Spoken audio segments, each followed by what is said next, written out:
There is a reason it has been some time since you last coached college football. After being fired from Baylor back in 2016 amid a campus-wide sexual assault investigation, the NCAA did not find you guilty of any NCAA violations. However, the investigation did find that you failed to report sexual misconduct among your players.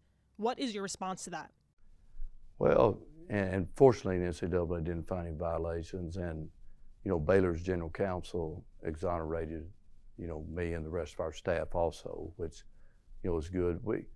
It's sad that it was a campus-wide situation where there were we actually didn't get a Title IX person until the fall of 2015.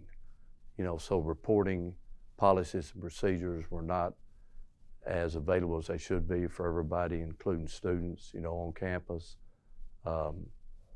You report what you know, and we did the best that we felt at the time, and apparently it wasn't good enough, and I'm sorry for anybody that suffered any consequences because of it.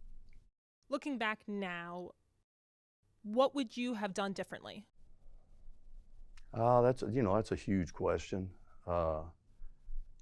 Just made sure that everyone was on the same page about what to do and when to do it and how to report, and how to protect students and everybody involved.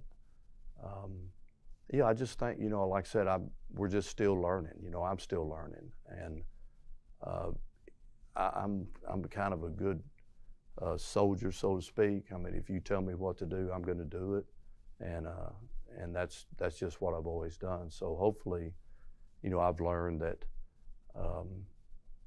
people need to recognize the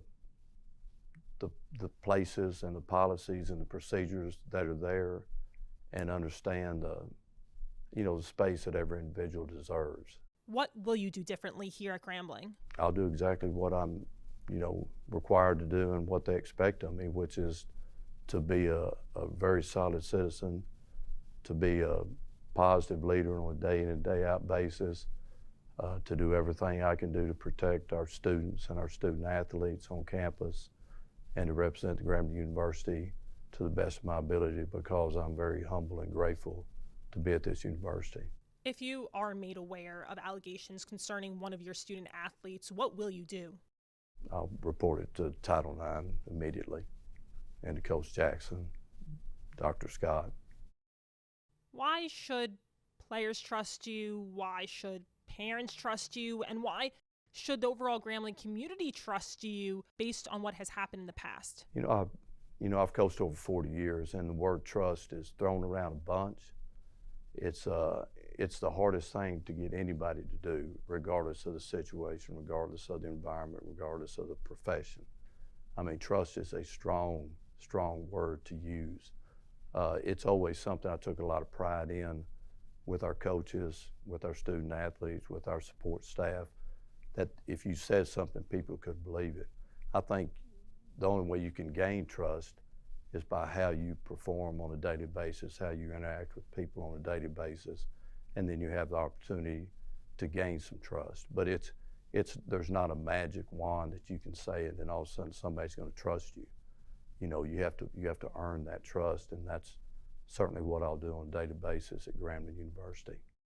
Are you ready to face any potential backlash? I don't guess you're ever ready for any backlash, but when you face it, you just face it head on, and hope that people look at the person and give the person an opportunity to prove themselves.